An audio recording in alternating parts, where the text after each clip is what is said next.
shout out to Padre Jose and his crew for hosting this morning.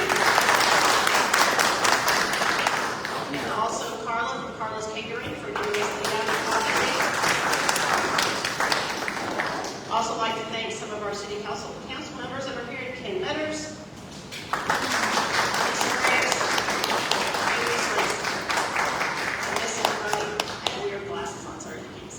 all right. So, Lisa Graves is also on the board of directors of the Chamber of Commerce. All right. All right. So, this morning, joining us today are Marv and Nico from the Valley International Airport. There's a lot of things going on, I understand, at the Harlingen Airport. And so they're going to fill us in on what all those activities are. And with that being said, I'll give it over to Marv.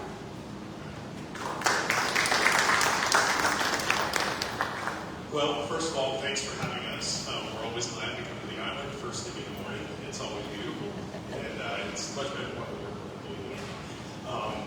Yeah, my name is Mark Esterly. I am the Director of Aviation at Valley International Airport. I've been there now for 10 years, so it's amazing how time has flown. Before that, I was the Director of Aviation at Midland, Texas, and I was there for 14 years as a director, but 28 years total before a stint in the Marine Corps, where I was an air traffic controller. Lots of things going on at Valley International Airport, and just going to give you an idea of all the projects work that we have going on, what we've been doing over the last few years, even to the last 10 years. So when I got to Valley International Airport, one reason I selected Valley International Airport was I saw this 2,600-acre airport with lots of potential. It was amazing the amount of area that was developed. It was amazing how the airport wasn't encroached upon by many cities and airports have become over time, where an expansion is next to impossible. So when I saw this airport, I was like, wow, this is like a kid getting a coloring book and opening it up and having no one colored it again, right? Other things that Valley International Airport had going for it was the fact that the way it's structured. The airport board is actually a decision-making body at the airport, which allowed us and will allow us to continue to act quickly and get things done. Excuse me, the allergies. This always happens, right? So, with that said, it was amazing the structure of the airport. Having a decision-making body again allowed us to work quickly. So the first thing we did when we got there, or I got there, was set a vision of what we wanted the airport to become. And we, at that time, had about 200.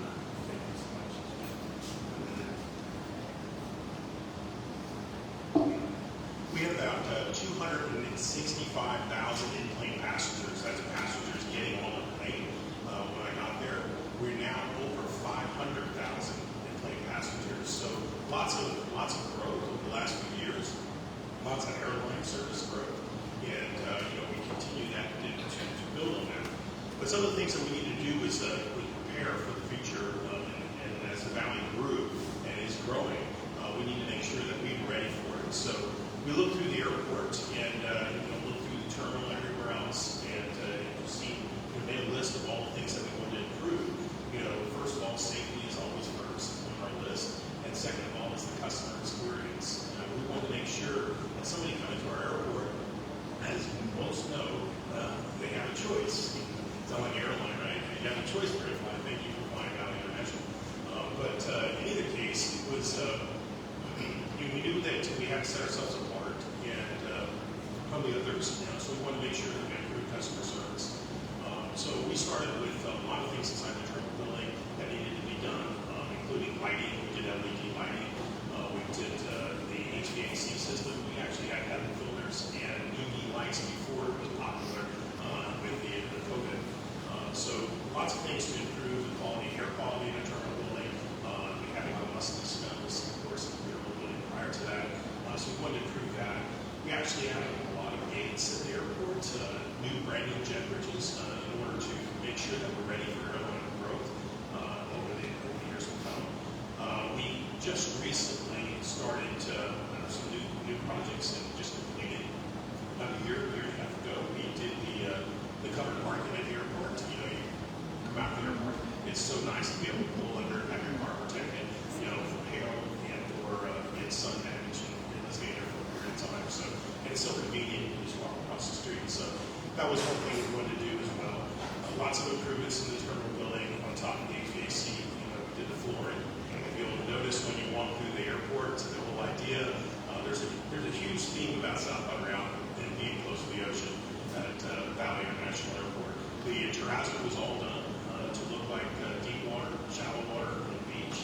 That was the thought there.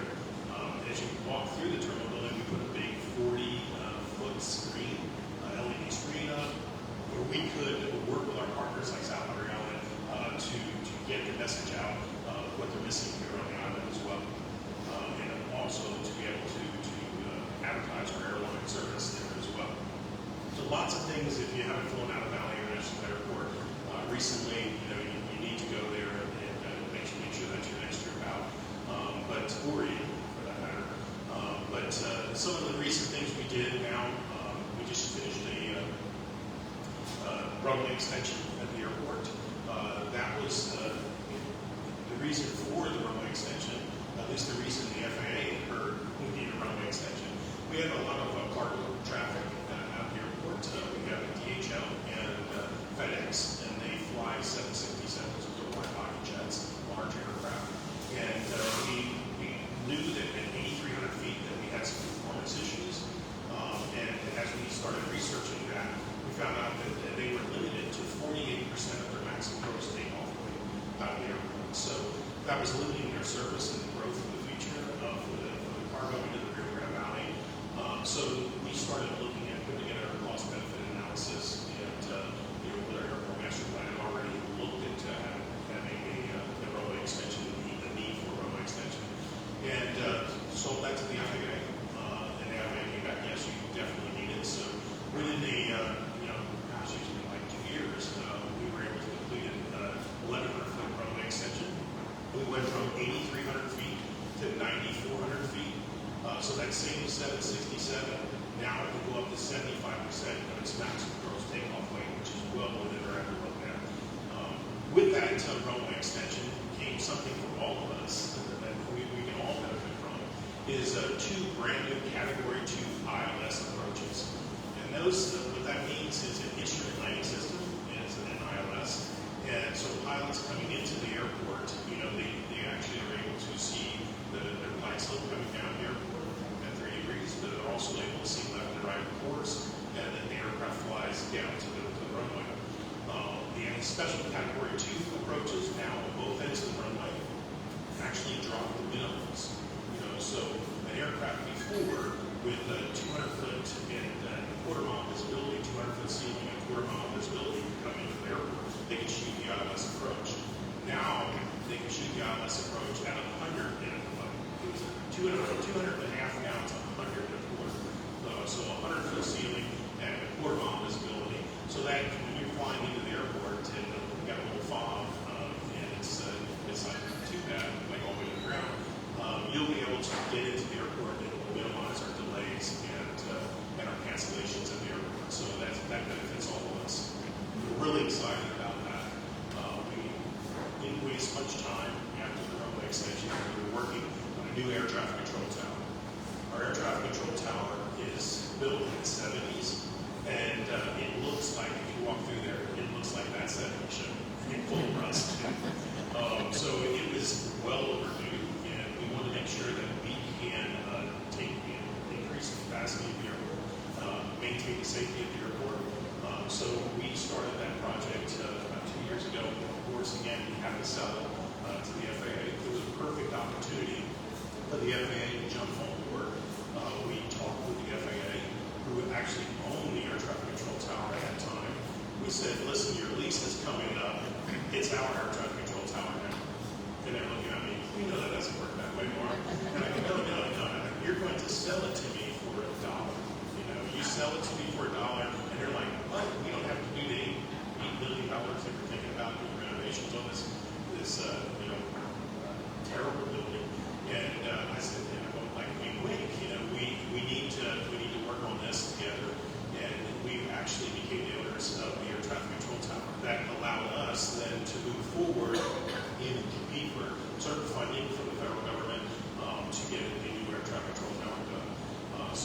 as of a month ago, I think it was July, or actually middle of August, we had now have a contractor on board. So we got through the design phase. Now we have a contractor the project was led to and awarded. We should start construction, actually tearing down the whole facility, moving air traffic control towers to a temporary facility, and that will happen in January. So lots of things going on there as well. We also, next year, we're working on an airport master plan, instead of time. Because everything in the airport master plan in the past, that was done 10 years ago, we actually completed. So we're really excited about that, to get that done. So now we're starting to look at the east side of the airport for development. We're working with a large brokerage firm nationwide to lease the building that we have currently available at the airport. It's 320,000 square foot. And that building and leasing it will actually bring revenue into the airport so that we can diversify our revenue stream. Don't overburden the air carriers, and then the air carriers can add additional service for all of us. So our number one goal at the airport is make sure, again, that we have a great customer experience. The way we do that is have more nonstop flights, better air service for everyone, and that's our main goal. So who I have here with me today is Nico Mirman, and Nico has an unbelievably extensive background in air service. He's worked for several major airlines, not too long to list, including Southwest Airlines. He was a senior planner there. He also worked at Tampa, Florida. He was the air service director of air service in Tampa, Florida. So we were lucky, at least he'll tell me, to get him at the airport. And my philosophy is, I want the best people, at the airport. I want to make sure that I hire the best people. And a few years back, we hired Nico. We were able to increase capacity at the airport, increase flights. And I'm going to hand it over to him because he can tell you better what's happening as we come to the Texas season. And he can also tell you a lot of things that are going on in the airline industry that are challenges for us.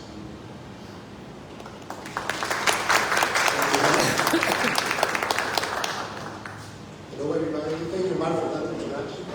I was lucky to be chosen to be part of this team. My name is Nico Mirman. The accent is from Argentina. If I say something that doesn't make sense, just raise your hand and we'll try to repeat it in English. I joined Valley International 3 years almost right now. 3 years ago. Before that, I worked for several airlines and some other airports as well. And my main area of expertise is the commercial side of the airport. So everything that Marv was explaining is how do we make the airport operationally viable for airlines, so it is easier for airlines to then fly to our airport and bring traffic to our region. And when I'm talking about viable, what I'm trying to say is that we want to make sure that the airlines not only can land, but also make a lot of money. Because making money for an airline and for any business is the only way for them to stay. And so every time that we are having a conversation with different airlines, every time that we are talking about how much traffic is growing, we try to also dig very deeply into making sure that passengers are having great service, that they are having a great way to get to the area, but also that the airlines are making money so they can be back next year and for many years to come. And that is super important. The reason why I bring that up is because we have been working the last 2 or 3 years with a lot of partnerships, including the CBD here at the island, who have been tremendous support for us. And because of that partnership that we have been building here at the island, we have been able to reinforce the level of penetration that we have with the traffic visiting South Padre Island.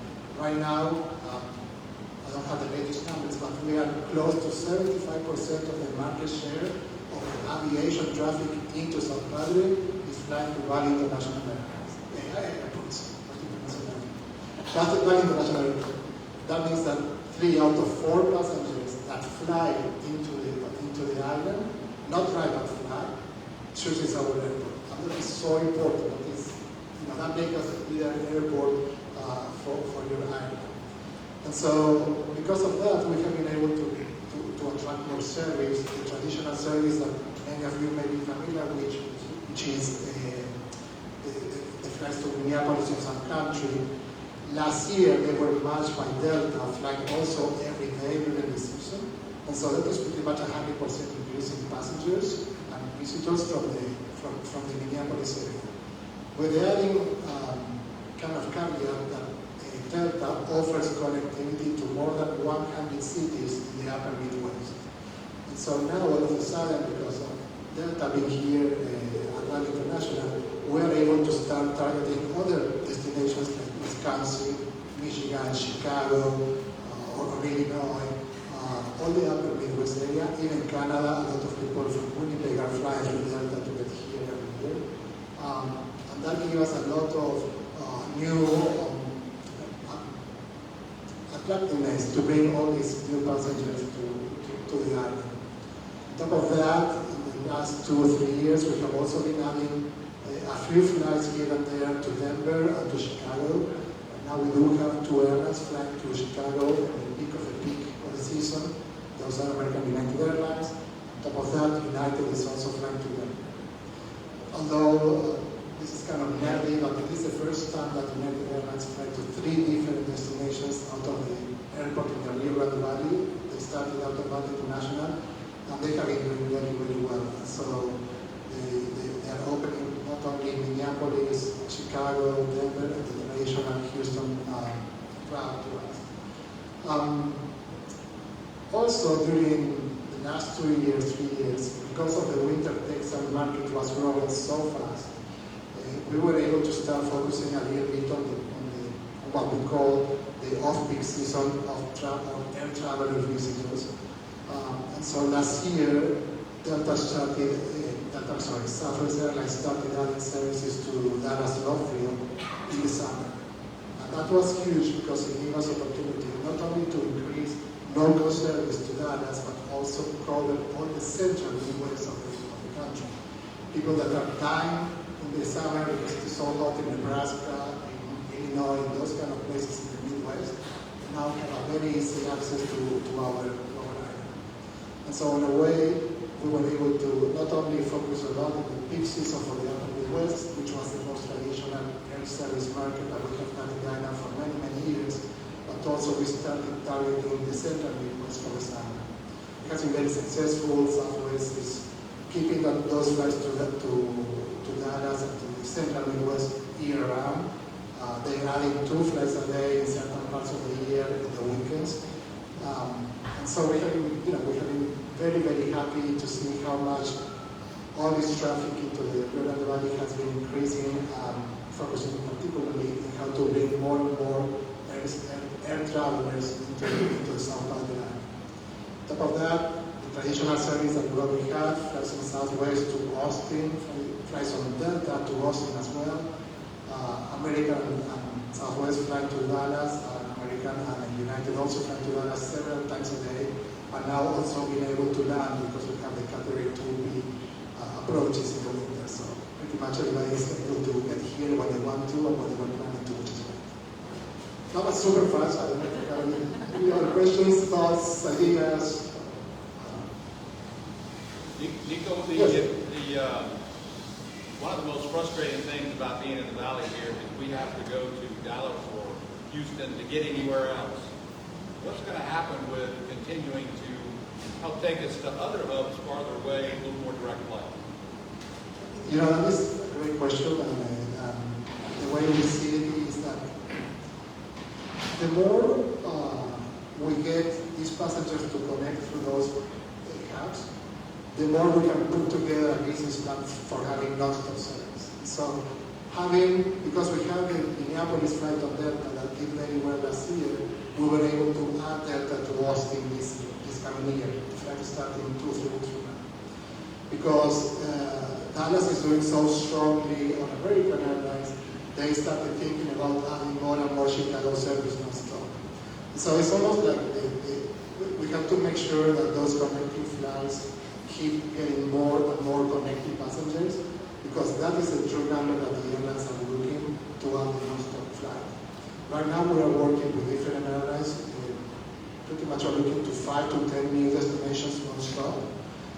It all relies mainly on how the connecting service is doing in order for us to be able to secure those non-stop those flights. Let me add to that question. I think Nico's going to be able to shop, but he's 100% correct. We need to boost those flights, those connecting flights, so that we can support additional non-stop service. You know, what makes it unique in the Rio Grande Valley is that we have 3 airports. And so we're going to fly, you know, say, just for example, American 15 flights out of 3 airports to DFW each day. And they're hitting the same banks. So doing that, what we're talking about, and Nico's talking about, is increasing the service, you know, increasing our airport, those passengers going through to DFW until we can get that.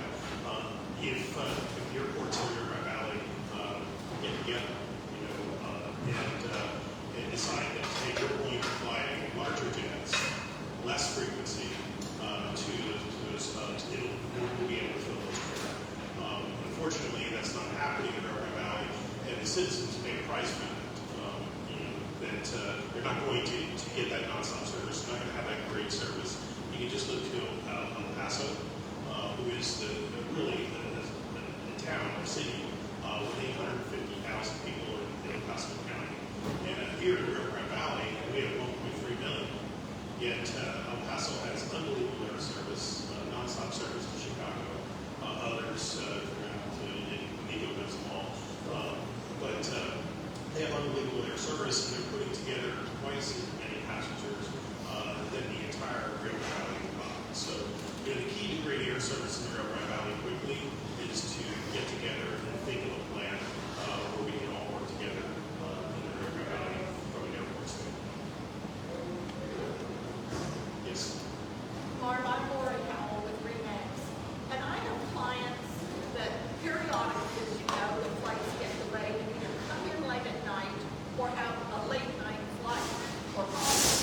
And there doesn't seem to be either taxi or Uber service after a certain hour. And I've had clients that have been stuck. And so do you all have any interaction with this, like Harlingen taxi service or getting people, especially it's usually late at night, it's usually when there's been a flight delay of some kind and they are stuck. Yeah, I'm hoping that we're improving that, and I don't know how, if that's happened recently or as much recently as it has been happening. But we noticed that, you know, we're a smaller town. Harlingen's a smaller town. We had 2 taxi companies in town, so we were down in taxis for sure. The airport is going to city commission and say that, listen, we need all the taxis in South Padre Island, you know, to be able to pick up and drop off at the airport, not just drop off. They need to stay there and be able to pick up. So we were able to get that approved, and that's really unique in environments, city environments, to allow taxis from outside to actually pick up inside the city, and they can do it at the airport. We also have Uber and Lyft, who we create more and more.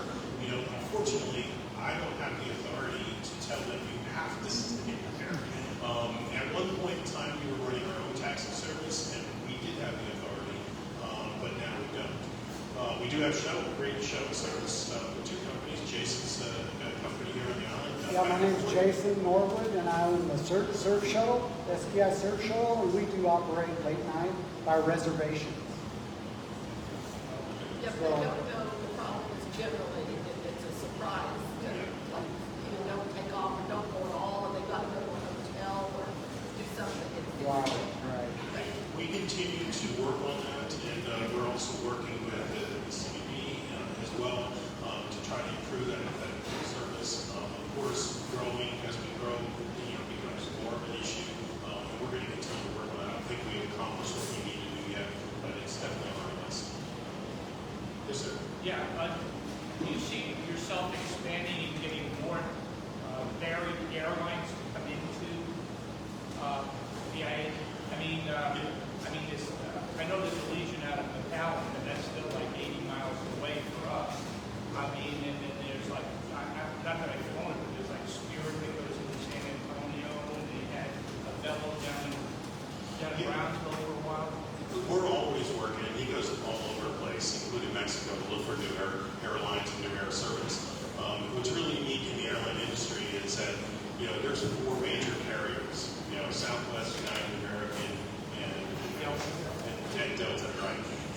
carry 85% of all the traffic, and we have all of it working here.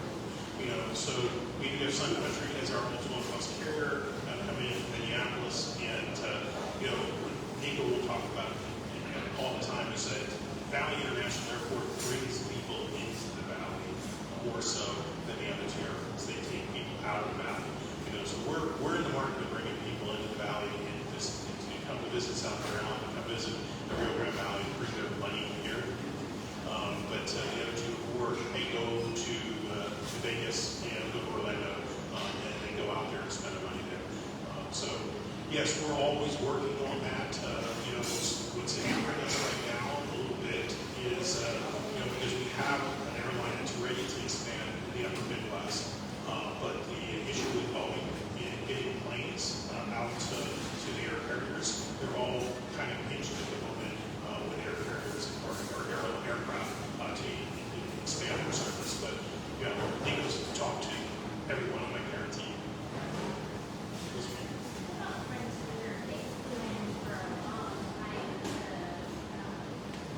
Yeah, Frank.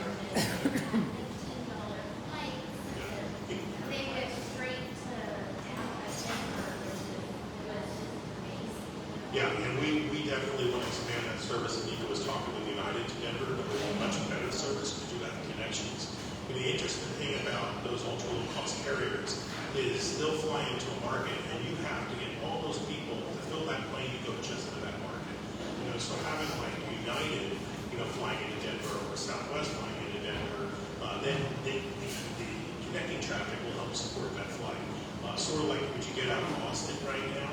We fly to Austin, 50 to 60% of that traffic going to Austin is connecting going somewhere else, so it supports that traffic. Frontier came in, and of course, when an airline comes to us and say, hey, we want to fly in, and they will work that airline want to take people out as well. They needed 90 or so percent load factor to make it happen. They did very well to 94%, I think, to Chicago. They did very well as well in high 80s or mid 80s, I think 70s, to Denver and Orlando. It wasn't enough. It wasn't enough for them to make money at those prices. So they figured that go somewhere else that make more money. So those ultra low cost carriers, it's like throwing spaghetti at the wall. They throw it, they bring it in, and if you incentivize them, we just saw that with Velo. They incentivize them, and as soon as the money runs out, they leave. That's why Nico continues to talk about, we're going to look for air service that makes sense. That's something that we know that we feel that can make it, and can operate here, making money, and we're not, spending money to incentivize an air carrier that's going to allow us to some money drives out. Yes. I have a question. As far as the welcome experience coming into the airport, I'm in the entertainment industry here on the island, and I'm going to compare it to the one in Austin, Texas. The stage where they have live music, local live music that's playing. You can sit down, have a drink, and watch it. You can say, I'm local here in South Padre, come and see me. I have checked with them before, and there's a lot of restrictions that the entertainer or the musician has to adhere to in order to play this. Is there any thought about expanding on that? We did some live music in the Turtle Building in the past, and we were always welcome to it. We did have one problem. Our lobby area is such an echo chamber. So it's different than Austin. All the people absorbing the sound. Even if there's people in there, it's just such a big dome. So it was very loud. And it would cause people to go like, that's enough. Particularly the employees, but it's we've done it, and we're not ruling it out. We want to make sure that they have a good customer experience. So if there's a way to do it, that it's not disruptive, we would be more than welcome to sit down. Thank you. Other questions? Yes, sir. What are your landing fees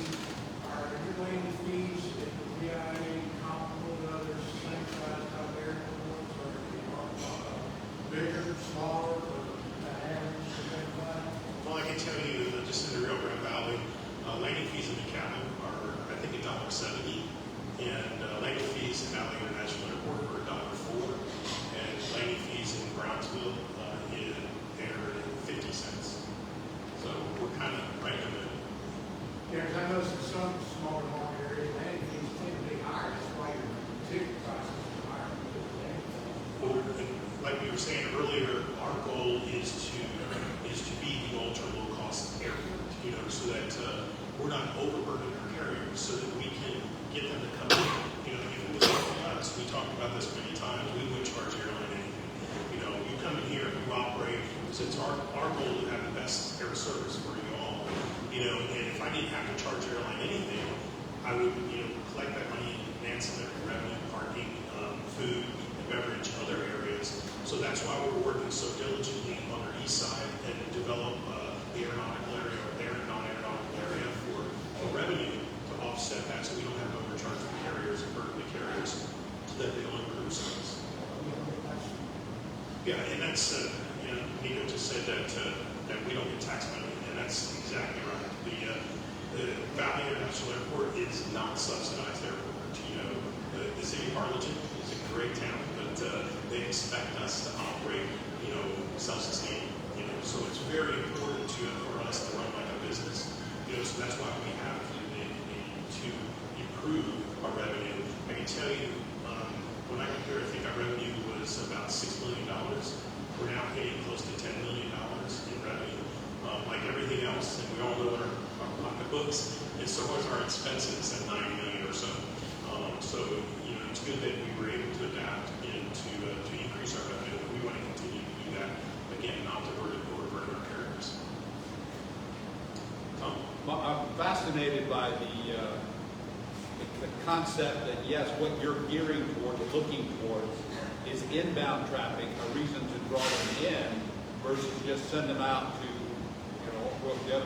Las Vegas or Orlando, those kinds of things. Obviously, we on the island are the major tourist draw, and that's what we look for. How do we? You said that 3/4 of the people that fly into the airport or that fly to the island are coming through your airport. What can we do to continue to improve that? From day one, Tom, when I got here, I recognized that this is a leisure market that's going to grow. And so the first thing I did was get down here, meet people, know what's going on. We work closely with CBB, and now with the president of the Urban Nature Center down here as well. My wife and I love the island, and I think that it's really important for the island to grow. You're not growing, you're dying. So it's important for the island to do things to make it grow. Connecting us with the air service with the island is very important. Putting our money together to advertise in the upper Midwest to continue to improve the winter season down here is very important. So that connection and partnership with the island is so important to us. When we talked about El Paso earlier, El Paso is the same dynamics and demographics that we have down here in Rio Grande Valley. It's a border city. They don't have a leisure market. Who's flying El Paso? But it's government officials, right? And it's the military. So, having the island is so important for the future growth of not only the airport, but the Rio Grande Valley, I feel. And so a close partnership between the two needs to be continued to be cultivated.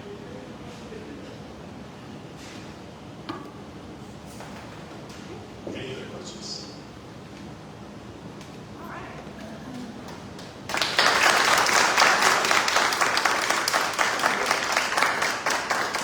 Thank you all so much for letting us know everything that's going on at the airport. I thought it was fascinating. Did you guys like it? Really good information on why they do things the way they do them, and I was very impressed with that. So thank you very much, and thank you all for being here. Before I let you go, I want to let you know of a couple of things that are coming up at the Chamber. On Tuesday, the 17th at 10 a.m., we'll host a ribbon cutting at the New Horizon Health Clinic in Newton. That same day, we have our 12 at 12 workshop, and if you're not familiar with 12 at 12, it's a monthly workshop to help our members, new and old, learn how to get the most of their member benefits. This month is full, but the next one is October 15th. And you can go to our website and log in and register for that. On Thursday, the 19th, we have Noontime Knowledge, and this is a great one. It's going to be covering AI and how businesses here on the island can use AI to improve their business. We are also preparing, this is just to put this on your calendar, for our annual gala, A Night by the Sea. And that's going to be November 16th. So for those of you who have sponsored in the past or have had tables in the past, expect a phone call or an email from me. We'd love your help. For other events that we have going on, you can always go to our website, spichamber.com, and see everything that we've got going on and what our members have going on as well. So thank you all again for being here. Enjoy this beautiful day on the island, and we'll see you next time.